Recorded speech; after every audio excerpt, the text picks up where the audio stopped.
요셉이 시종하는 자들 앞에서 그 정을 억제하지 못하여 소리질러 모든 사람을 자기에게서 물러가라 하고 그 형제들에게 자기를 알리니 그때 그와 함께한 다른 사람이 없었더라.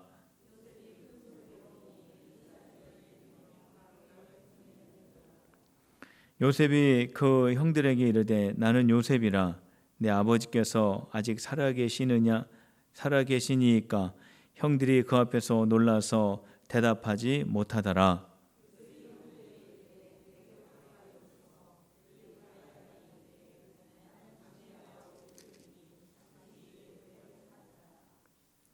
당신들이 나를 이곳에 팔았다고 해서 근심하지 마소서, 한탄하지 마소서. 하나님의 생명을 구원하시려고 나를 당신들보다 먼저 보내셨나이다.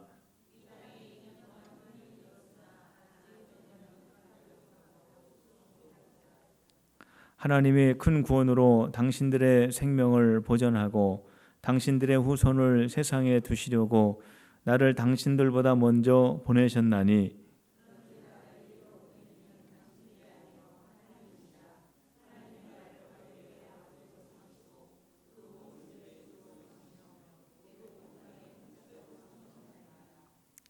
당신들은 속히 아버지께로 올라가서 아뢰기를 아버지 아들 요셉의 말에 하나님이 나를 애굽 전국의 주로 세우셨으니 지체 말고 내게로 내려오사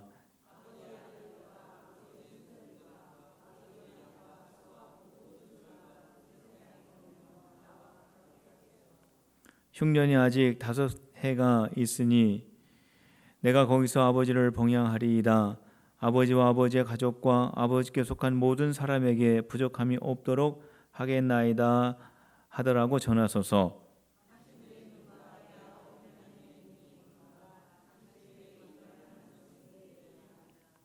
당신들은 내가 애굽에서 누리는 영화와 당신들이 본 모든 것을 다 내 아버지께 아뢰고 속히 모시고 내려오소서 하며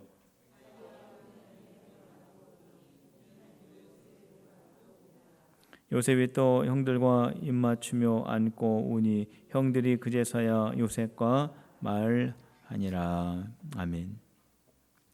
오늘 우리가 읽은 말씀을 보면은 요셉이 애굽의 총리가 되었습니다.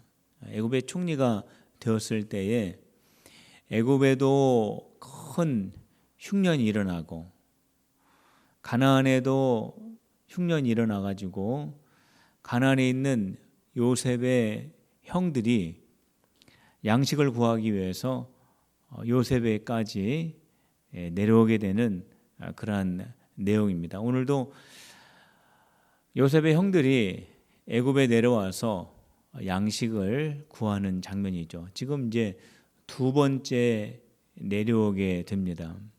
그런데 그들 앞에서 요셉이 자기가 요셉이라고 하는 것을 자기의 신분을 이렇게 드러내게 되는 것이 오늘 본문의 내용입니다. 요셉이 자기가 형들이 판 요셉 그때 당시에 막내 아들이었다라고 하는 것을 그렇게 말을 해줍니다. 그러니까 요셉의 형들이 요셉을 보고 깜짝 놀라는 겁니다. 애굽의 총리가 우리들이 팔았던 막내 동생이었던 요셉이라니 라고 알게 되면서 깜짝 놀라게 되고 깜짝 놀래기만 했겠습니까? 두려워했을 겁니다. 걱정했을 겁니다. 한탄했을 거예요. 왜냐하면 자기들이 한 짓이 있기 때문에 지금 요셉이 자기들 앞에 애굽의 총리로 되어 있는 그 모습 앞에서 그 형들은 두려워할 수밖에 없는 것입니다. 요셉은 애굽의 총리가 되어서 형들 앞에 서 있습니다. 막강한 권력을 가지고 형들 앞에 지금 서 있는 겁니다. 형들은 지금 양식 구하기 위해서 지금 애굽에 내려와서 총리 앞에 엎드린다고 했는데 그 총리가 바로 요셉이었다라는 것을 알게 됩니다. 요셉이 얼마나 고생을 많이 했습니까? 요셉이 한 고생이 뭡니까? 요셉은 모든 것을 다 잃어버렸습니다. 그 어린 나이에 애굽에 팔려오면서 부모님도 잃어버리고 가정도 잃어버리고 그 청소년 시기도 잃어버리고 동네 친구들도 잃어버리고 모든 걸 다 잃어버렸어요. 잃어버리기만 했습니까? 애굽에 와가지고 얼마나 고생을 했는지 몰라요. 정말 많은 고생을 했습니다. 왜 이렇게 고생을 했습니까? 형들이 요셉을 팔았기 때문에 요셉이 애굽에서 이러한 고생을 하게 된 겁니다. 형들 때문에 고생을 하게 된 거죠. 만일 여러분들이 요셉이라고 한번 가정을 하시고 여러분들을 괴롭히고 여러분들을 힘들게 했던 여러분들의 원수들이 여러분들 앞에 무릎을 꿇고 있다고 한번 가정을 해보세요. 만일 여러분들이 요셉이라면 어떻게 하시겠습니까?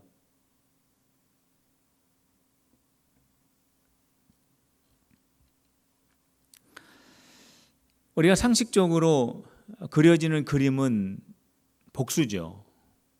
내가 당신 때문에, 내가 당신들 때문에 얼마나 고생을 했는 줄 아느냐고 이렇게 말하면서 그 형들에게 복수하는 것이 일반적인 상식적인 사람들이 그리는 그러한 그림입니다. 요셉도 얼마든지 그렇게 할 수 있는 그런 상황이었습니다. 왜냐하면 우리가 창세기를 쭉 읽어보면서 알고 있지 않습니까? 얼마나 형들이 요셉에게 나쁜 짓을 했습니까? 그런데 요셉이 형들에게 복수를 해도 정말 정당한 그러한 상황인데 요셉은 형들에게 복수를 하지 않았습니다. 요셉이 형들에게 아주 기가 막힌 말을 했습니다. 어떤 말을 했냐면 내가 애굽에 오게 된 것은 형들이 나를 팔아서 애굽에 온 것이 아니고 하나님이 형들보다 나를 먼저 애굽에 보낸 것입니다. 라고 하는 이 말을 하게 된 것입니다. 형들이 나를 애굽에 보낸 것이 아니라 하나님이 나를 애굽에 보낸 겁니다. 하나님이 나를 형들보다 먼저 애굽에 보내서 우리 가정을 살리고 형들의 자녀들을 살리게 하시기 위해서 하나님이 나를 먼저 여기에 보낸 것입니다. 그러니까 두려워하지 마십시오.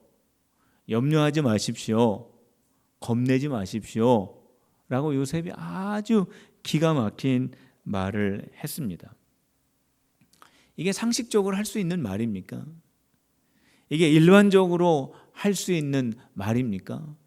전혀 상식 밖에, 일반적인 사고 밖의 생각과 시각으로 지금 말을 하고 있는 것인데 바로 이러한 시각을 뭐라고 말하고 싶냐면 하나님의 시각이라고 말씀을 드리고 싶습니다. 한번 따라해 봅시다. 하나님의 시각. 지금 요셉은 일반적인 시각으로 형들을 본 것이 아닙니다. 상식적인 시각으로 형들을 본 것이 아닙니다. 하나님의 시각으로 형들을 지금 보고 있는 것입니다. 요셉이 이렇게도 말할 수 있습니다. 내가 당신들 때문에 얼마나 힘든지 압니까? 내가 당신들 때문에 내가 얼마나 고생을 많이 했는지 압니까? 내가 참 이루 말할 수가 없습니다. 당신들 때문에 고생한 것을 생각해 보면은 내가 이루 말할 수가 없습니다. 그렇게 말하는 것은 일반적인 시각입니다. 상식적인 시각이에요. 그런데 요셉은 일반적인 시각이 아니라 하나님의 시각을 가지고 그렇게 말을 하게 된 겁니다. 요셉은 자기가 살아온 모든 그러한 과정을 보면서 그거를 일반적인 시각이나 상식적인 시각으로 자기가 애굽에 팔려와 가지고 애굽의 총리가 되기까지의 모든 과정을 하나님의 시각으로 보았다라는 겁니다. 그리고 자기의 지나온 모든 삶을 하나님의 시각으로 해석을 할 줄 알았다라는 거예요. 그리고 그 속에 하나님의 섭리가 담겨져 있는데 그 섭리를 요셉이 봤다라는 겁니다. 여러분들의 삶을 여러분들이 바라볼 때에, 여러분들이 생각할 때에, 여러분들이 지금까지 지나온 모든 삶을 여러분들이 돌이켜 보실 때에 어떤 시각으로 여러분들의 삶을 보십니까? 지금 여러분들이 살아가고 있는 삶의 현장을 지금 어떠한 시각으로 해석하고 있습니까? 일반적인 시각으로 내 삶에 드러났던 과거의 사건들만 보면서, 아니면은 지금 현재 내 눈앞에 닥쳐 있는 사람과 사건만을 보고 있습니까? 아니면은 지나온 모든 과거의 사건들 속에서, 그리고 지금 내가 처해 있는 모든 환경 속에서 하나님의 섭리를 찾으려고 지금 바라보고 있습니까? 그리고 그 속에서 하나님의 섭리를 발견하고 그 섭리를 지금 쳐다보고 있습니까? 만일 그렇다면은 여러분들의 시각은 하나님의 시각입니다. 저는 우리 모두가 하나님의 시각을 갖게 되시기를 주님의 이름으로 축복합니다. 우리의 삶 가운데 담겨져 있는 하나님의 거룩한 섭리를 볼 수 있는 저와 여러분들이 되시기를 주님의 이름으로 축복합니다. 하나님의 사람들은요, 다 하나님의 시각을 가지고 있었습니다. 일반적인 시각, 상식적인 시각을 가지고 산 사람이 없고 다 하나님의 시각을 가지고 살았습니다. 그 하나님의 사람 가운데 대표적인 사람이 누구냐면 다윗입니다. 요즘 우리가 매일 성경 사무엘상과 사무엘하를 읽으면서 다윗의 일생을 지금 보고 있지 않습니까? 다윗은 분명히 하나님의 시각을 가지고 살았던 사람입니다. 다윗이 얼마나 힘든 삶을 살았는지 모릅니다. 그가 물론 이스라엘의 왕이 되기는 했지만 왕이 되기 전에 사울 왕이 있지 않습니까? 그 사울 왕이 다윗을 얼마나 괴롭혔는지 모릅니다. 사울 왕이 다윗을 죽이려고 애를 쓰지 않았습니까? 다윗이 도망다니고 다윗이 사울 때문에 참 힘든 일을 너무너무 많이 당했습니다. 사울이 다윗을 시기하였기 때문에 다윗이 얼마나 고생을 많이 했는지 몰라요. 그런데 사울이 다윗을 죽이려고 하는 그 과정 속에서 다윗이 사울을 죽일 수 있는 결정적인 기회가 2번 있었습니다. 그때 다윗의 부하들이 다윗에게 뭐라고 했냐면, 지금이야말로 하나님이 왕에게 주신 기회입니다 그랬습니다. 당신이 우리에게 명령만 내리시면은 지금 당장이라도 사울의 목을 당신 앞에다가 갖다 놓겠습니다. 그렇게 말한 사건이 2번 있었습니다. 그때 다윗이 부하들에게 뭐라고 말했습니까? 하나님께서 기름 부어 세우신 왕을 내가 어떻게 손을 대겠느냐? 하나님께서 세우신 저 사람을 내가 어떻게 판단하겠느냐? 이게 일반적인 시각이 아닙니다. 하나님의 시각입니다.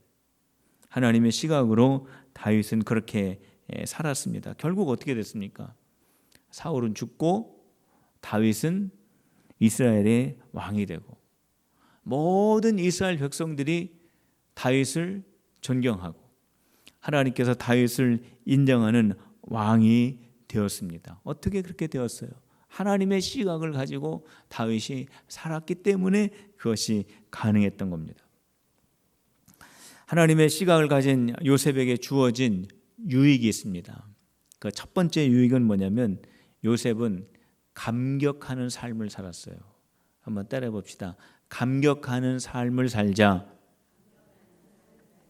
요셉은요, 감격하는 삶을 살았습니다. 자, 어떻게 해서 감격하는 삶을 살았냐면 요셉이 형들 앞에서 기가 막힌 말을 했습니다. 형님들이 나를 애굽에 보낸 것이 아니라 하나님이 보낸 것입니다. 형들보다 먼저 나를 애굽에 보내셔서 우리 가정을 살리고 형들의 자녀들까지 책임지도록 하기 위해서 하나님이 나를 여기에 보내셨습니다. 라고 그렇게 하나님의 시각으로 말을 했습니다. 그런데 지금 그 형들이 앞에 있는데 그게 갑자기 요셉의 입에서 나온 것이 아닙니다. 갑자기 요셉이 그 상황 속에서 하나님의 시각으로 본 것이 아닙니다. 그 시각이나 그 말은 하루아침에 만들어지는 게 아닙니다. 자, 이것은 무슨 말이냐면 요셉은 계속해서 하나님의 시각으로 살아왔고 하나님의 시각을 본 대로 말해 왔다라는 거예요. 요셉이 아무리 노예로 있었고 요셉이 너무나 힘든 과정 가운데 있었지만은 그것만 본 것이 아니라 그 속에 담겨져 있는 하나님의 섭리를 보려고 요셉은 부단히 노력을 했다라는 겁니다. 그렇기 때문에 그 상황 속에서도 하나님의 시각으로 볼 수 있었던 겁니다. 그리고 하나님의 시각으로 말을 할 수 있었다는 거예요. 요셉은 형들을 만나기 전에도 애굽에서 살면서 하나님의 시각으로 보려고 애를 쓰면서 그때마다 하나님께서 요셉의 삶 속에 담겨져 있는 하나님의 뜻을 보여주셨습니다. 요셉은 팔려온 사람입니다. 요셉은 노예로 살아가고 있습니다. 요셉은 감옥 속에 있습니다. 그런데 그 속에 하나님의 뜻을 보려고 노력했을 때 하나님이 보여주셨어요. 그때마다 요셉은 감격한 거예요. 아, 내가 팔려온 인생인데, 내가 여기서 노예로 살아가는 인생인데, 내가 여기 감옥에 있는 인생인데 내 인생 안에 하나님께서 이렇게 놀라운 섭리를 담아두고 계시다니 라고 하는 것을 깨달을 때마다 어떻게 했겠습니까? 감격을 한 겁니다. 감격을. 데살로니가전서 5장 말씀에 보면은 항상 기뻐하라. 쉬지 말고 기도하라. 범사에 감사하라. 그랬어요. 자, 한번 제가 앞에 할 테니까 한번 따라 한번 뒤에 해보세요. 항상 쉬지 말고 범사에, 이게 항상 쉬지 말고 범사에게 이게 다 같은 말이에요. 항상이라는 말이에요. 왜 이렇게 해야 되냐면은 하나님의 뜻이기도 하지만은 항상 기도하고 항상 기뻐하고 항상 감사해야 도저히 기도할 수 없는 상황, 도저히 감사할 수 없는 상황, 도저히 기뻐할 수 없는 상황 속에서도 할 수가 있는 거예요. 요셉은 감격하는 삶을 살았어요. 하나님의 시각으로 모든 것을 볼 때에 그 속에 담겨져 있는 하나님의 섭리를 보면서 깜짝깜짝 놀라는 삶을 살았다는 거예요. 이게 바로 하나님의 시각으로 보는 자에게 주는 유익입니다. 요셉은 또한 어떠한 삶을 살았냐면 형들을 원수가 아니라 고마운 사람으로 여겼다는 겁니다. 형들에게 그러죠. 형님들이 나를 요셉으로, 형님들이 나를 애굽으로 보낸 것이 아닙니다. 하나님이 보냈습니다. 그런데 형님들이 나를 애굽으로 팔았기 때문에 내가 애굽에서 총리가 되었습니다. 형님들이 나를 애굽에 팔지 않았더라면 나는 총리가 될 수 없었습니다. 그렇기 때문에 형님들은 나의 원수가 아닙니다. 형님들은 나를 괴롭힌 사람들도 아닙니다. 형님들은 나를 고통스럽게 만든 사람들도 아닙니다. 형님들 때문에 내가 하나님을 더 깊이 만날 수가 있었고, 형님들 때문에 내 시각이 하나님의 시각으로 바뀔 수가 있었고, 형님들 때문에 내가 하나님의 섭리를 볼 수 있게 되었습니다. 형님들은 나의 원수가 아니요 형님들은 나에게 고마운 분들입니다 라고 그렇게 말을 할 수가 있었다는 거예요. 왜 그러냐면은 요셉의 시각이 하나님의 시각으로 바뀌어졌기 때문에 그렇습니다. 하나님의 시각으로 바뀌어지면 사람이 변합니다. 원수가 사랑의 사람으로 변합니다. 나를 괴롭혔던 사람도 사랑의 사람으로 변합니다. 나를 힘들게 했던 사람도 사람의 사랑으로 변합니다. 나에게 손해를 끼쳤던 사람도 사랑의 사람으로 변합니다. 하나님의 시각을 가지면 사람과 사람 사이의 담도 허물어집니다. 이것이 바로 하나님의 시각을 가진 자에게 주는 유익입니다. 하나님의 시각을 가진 요셉은 또 어떠한 유익을 가지게 됐냐면 모든 사람을 살리는 유익한 사람이 되었습니다. 요셉이 하나님의 시각을 가지고 있습니다. 요셉이 감옥 속에 있을 때 그 하나님의 시각으로 볼 수 있는 그 시각을 가진 그 요셉을 감옥 속에서 하나님이 나오게 해주셨어요. 그러한 요셉을 통해서 요셉의 가정이 살고 요셉이 머물고 있는 애굽이 살고 앞으로 하나님께서 세우실 이스라엘을 살리는 그런 살리는 일에 요셉이 쓰임을 받게 되었습니다. 요셉이 만일 일반적인 시각을 가지고 있었다면, 요셉이 만일 상식적인 시각을 가지고 자기가 처해 있는 삶을 보고 해석했다면 하나님께 이렇게 쓰임을 받지 못했을 것입니다. 그런데 요셉이 하나님의 시각을 가지고 있었기 때문에 생명을 살리는 그런 귀한 일에 쓰임을 받게 된 겁니다. 하나님의 시각, 저와 여러분들이 반드시 가져야 할 시각입니다. 그 시각을 통해서 우리의 삶 속에 있는 하나님의 섭리를 보고 감격하는 사람이 되시고, 모든 사람들을 볼 때에 존경하는 그러한 사람들로 보는 화평의 삶을 사시고 하나님의 생명을 전하는 하나님의 사람들이 다 되시기를 주님의 이름으로 축원합니다. 기도하겠습니다. 하나님 아버지, 하나님의 시각을 가지고 우리들의 삶을 바라보며 해석하며 우리들의 삶 속에 역사하시는 거룩하신 하나님의 손을 보며 주님의 손에 쓰임받는 거룩한 자들이 되게 하여 주시옵소서. 예수님의 이름으로 기도하옵나이다. 아멘. 오늘 이 시간 우리 주님 주신 말씀 생각하시면서 우리 하나님 앞에 찬양합니다.